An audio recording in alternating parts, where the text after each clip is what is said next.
Russia considers itself a super country with a super history. It behaves as if this status gives it the right to determine the fate of neighboring countries. But let's have a look at whether or not Russia is as great as it thinks.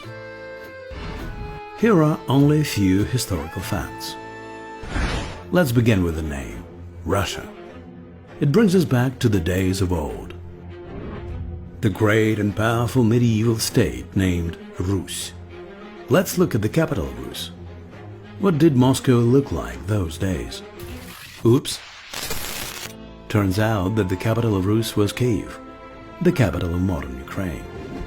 In the 11th century, there was a stone Christian church being built in Kiev, St. Sophia Cathedral.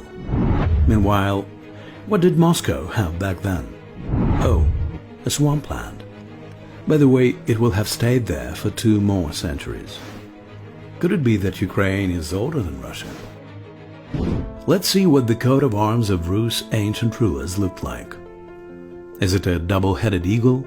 No, it's a trident. It's the coat of arms of modern Ukraine. Now you see the truth. Russia was called Moscovia until the 17th century. And Rus was considered to be Kiev's territory.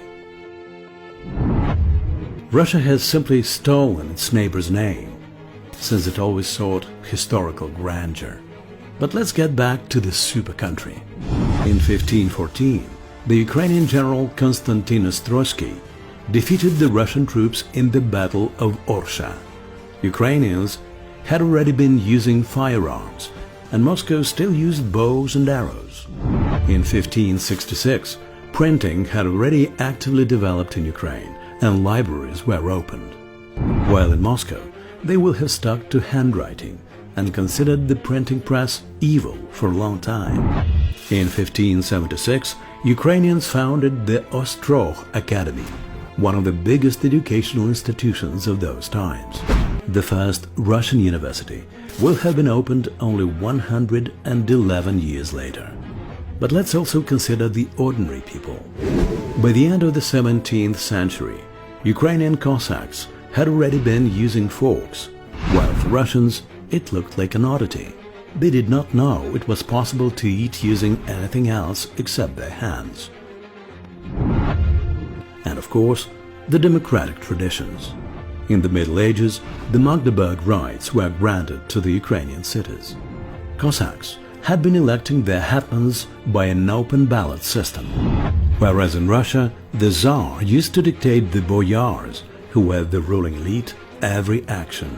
He even controlled the length of their beards. Ukrainians know the cost of freedom and always fight for it. Over the last 20 years, 5 Ukrainian presidents were elected by democratic popular vote. While for all this time, in Russia, the one and only leader remains in power, Vladimir Putin. While the officials of Ukraine's central and local authorities are defending their country in trenches together with the military, the Russian leadership and Putin personally have been hiding in a bunker somewhere in the Altai. So is Russia really as great as it presents itself?